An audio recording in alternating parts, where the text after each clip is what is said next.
Olá, eu sou a Maria João Gago e este é o podcast do Banco de Portugal. Hoje temos connosco 3 dos jovens que foram distinguidos com o prémio Jacinto Nunes, que o Banco de Portugal atribui anualmente aos melhores licenciados em Economia. Temos connosco o Luís Gonçalves Pereira, da nova School of Business and Economics, o Miguel Inverneiro, do ISEG, Instituto Superior de Economia e Gestão, e o Manuel Barbosa Pereira, da Escola de Economia e Gestão da Universidade do Minho. Connosco está também a Sandra Gomes, economista da equipa de Estudos Económicos do Banco de Portugal, que é especialista no tema sobre o qual vamos falar hoje, que tem a ver com a inflação e política monetária. Sandra, passo-te o microfone. Obrigada, Maria João. Sim, de facto, nos últimos tempos fala-se muito de inflação. Depois de um período prolongado de inflação baixa, a inflação atingiu níveis elevados e os bancos centrais de várias economias iniciaram um processo de remoção da acomodação de política monetária. Luís, como é que um economista define a inflação? Boa tarde, começo por agradecer ao Banco de Portugal o reconhecimento, o prémio e também esta iniciativa. E no fundo a inflação ocorre quando se verifica um aumento sustentado e continuado do preço dos bens e serviços e este aumento é continuado ao longo do tempo.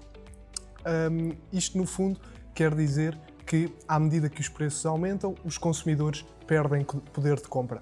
No entanto, para além de perceber o que é a inflação, é também importante perceber quais são as suas causas e as suas consequências. E no fundo, numa economia de mercado, que é o sistema no qual vivemos, os preços dos bens e serviços estão sujeitos a variações em função de flutuações entre a oferta e a procura. E, como resultado dessas flutuações, alguns preços sobem e outros preços descem. E o fenómeno da inflação ocorre precisamente quando os preços aumentam de forma sustentada e contínua, fruto destas interações entre a oferta e a procura. É verdade. E como é que se explica a um público menos especializado o que é a inflação?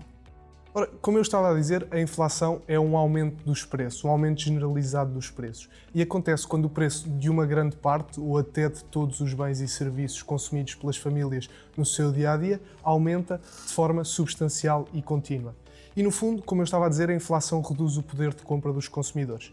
E isto acaba por afetar todos, porque, face ao aumento continuado dos preços, a moeda vai perdendo valor ao longo do tempo. E o que é que isto quer dizer na prática? Quer dizer que precisamos de mais dinheiro para consumir exatamente a mesma quantidade de bens e serviços. É também importante dizer que tanto uma situação de inflação muito alta como uma situação de deflação, em que os preços vão diminuindo ao longo do tempo, podem ser prejudiciais para a economia, razão pela qual preços relativamente estáveis acabam por ser benéficos para o funcionamento da economia. Pois é mesmo isso. E vocês, tão jovens, têm vivido grande parte da vossa vida com inflação muito baixa. Como é que um jovem enfrenta este período de inflação elevada? É verdade, para alguém nascido já neste século, vivemos sempre com uma inflação muito baixa. É um bocadinho novo vermos uma inflação a rondar os 9% ou 10%. Eu enfrento esta situação, obviamente, com alguma preocupação, mas também com alguma curiosidade, porque depois de tantos anos a vermos até discussões académicas sobre quais as medidas que podem ser tomadas para combater uma inflação mais alta, é agora que podemos testemunhar e ver na primeira pessoa quais são as medidas que são tomadas, qual o impacto destas medidas na economia e, sobretudo, aquilo que nos interessa mais como economistas, ver qual o impacto destas medidas na qualidade de vida da população. E eu neste tema tenho alguma curiosidade para ver até que ponto vão subir as taxas de juros e até que ponto é que estas subidas vão ser não só rápidas, mas também eficientes como travão à inflação. E, mais concretamente em Portugal, tenho algum interesse em ver qual vai ser o comportamento não só da despesa pública, mas também da dívida pública, face ao aumento das taxas de juros, e aguardo com grande expectativa para ver qual vai ser o comportamento dos salários, porque a potencial criação de uma espiral inflacionista com expectativas de inflação alta que levam a um consequente aumento dos salários, pode ser um combustível muito relevante para que esta inflação mais alta não seja um fenómeno tão temporário quanto isso. Obrigada. Miguel, por que é que a maior parte dos bancos centrais de economias avançadas tem um objetivo de inflação ou de estabilidade de preços? Portanto, eu acho que essa resposta passa pela estabilização de preços, não é? Temos uma economia onde os agentes conseguem tomar as suas decisões sem grande incerteza em relação ao nível de preços e, portanto, tornar o nível de preços estável e previsível é um objetivo muito importante dos bancos centrais. Isto acontece porque uma vasta gama de decisões na economia são tomadas com base na inflação. Portanto, com a perda de poder de compra e com a alteração da taxa de juros real, que é efetivamente a que prevalece nas decisões de consumo, de investimento e de financiamento dos agentes, os bancos têm que, logicamente, estar atentos a esta questão. Portanto, nós temos um exemplo de inflação muito baixa, que é o Japão, onde a inflação muito baixa fez com que os consumidores começassem a adiar as suas decisões e desacelerou bastante a economia japonesa. O exemplo de inflação muito alta é o que estamos a viver neste momento, onde temos inflação muito alta e errática. Portanto, é importante que os bancos centrais atuem para estabilizar esta expectativa de inflação. Outra questão que se calhar merece um debate só para si é se os bancos centrais devem ter um objetivo de inflação ou de nível de preços. Cada um deles tem as suas vantagens e desvantagens associadas, mas pronto, nós estamos na União Europeia e na zona euro temos um objetivo de inflação, 2%. É verdade, os bancos centrais preocupam-se com a inflação. E os consumidores também se preocupam, e porquê? Portanto, os consumidores, se não se preocupam, deviam preocupar, porque lá está, como o meu colega já referiu, ao alterar o poder de compra da moeda, vão precisar de mais dinheiro para conseguir consumir o seu cabaz habitual. E, logicamente, que qualquer consumidor, qualquer família, deverá ter interesse em manter, pelo menos, o seu nível de vida. Outra questão que também afeta a inflação afeta, são os investimentos das famílias e a sua riqueza. Portanto, se tiverem um ativo financeiro, têm que terem atenção que estes retornos vão ser destruídos pelo fenómeno da inflação. Sim, é verdade. Obrigada.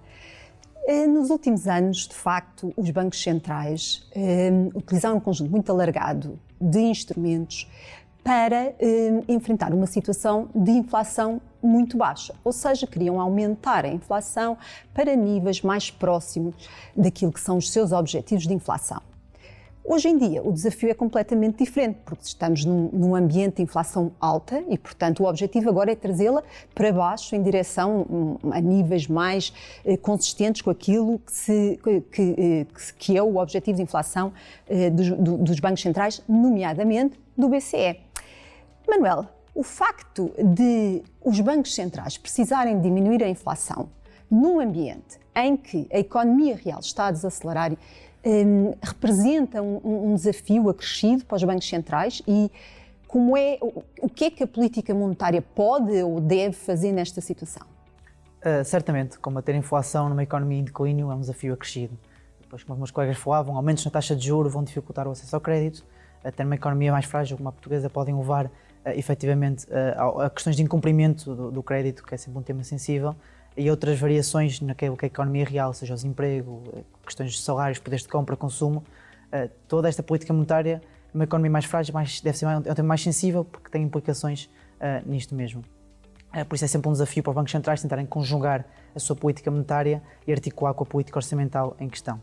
Acho que nós na Europa temos um desafio acrescido, pois o nosso Banco Central rege 20 economias diferentes, agora com a entrada da Croácia, ou seja, deve articular a sua política monetária com um conjunto de 20 políticas orçamentais diferentes, o que por si só é certamente mais desafiante.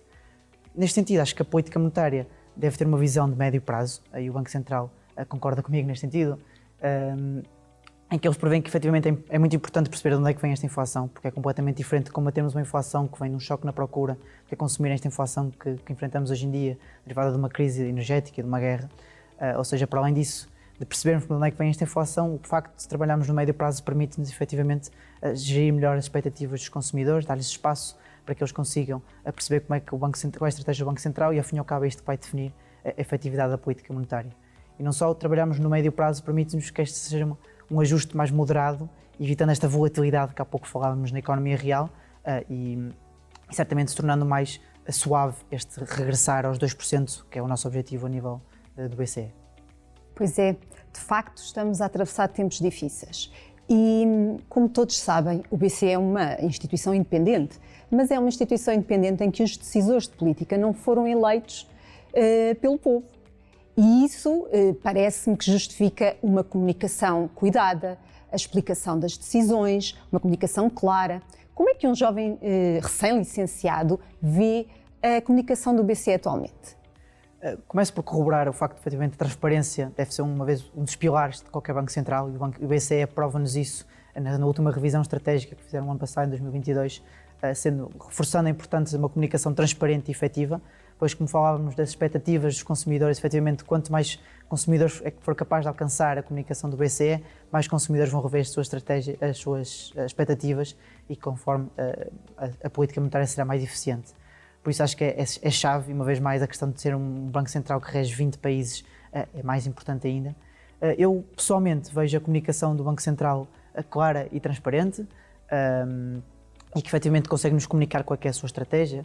A questão agora, se concordamos com a estratégia ou não, é toda outra conversa, mas efetivamente acho que eles são claros naquilo que nos comunicam e qual é que é a sua estratégia, neste caso para o médio prazo e longo prazo. Ok, muito obrigada a todos. Maria João. Muito obrigada. Acho que foi uma conversa muito interessante sobre a inflação e sobre como os bancos centrais estão a combater o aumento dos preços. Luís, Miguel, Manuel, Sandra, muito obrigada por terem aceitado o nosso convite e por esta conversa. Aos ouvintes, convido-os a ouvirem a opinião destes e de outros jovens premiados pelo Prémio Jacinto Nunes no site do Banco de Portugal, em bportugal.pt, e podem acompanhar-nos também no Twitter, LinkedIn e Instagram.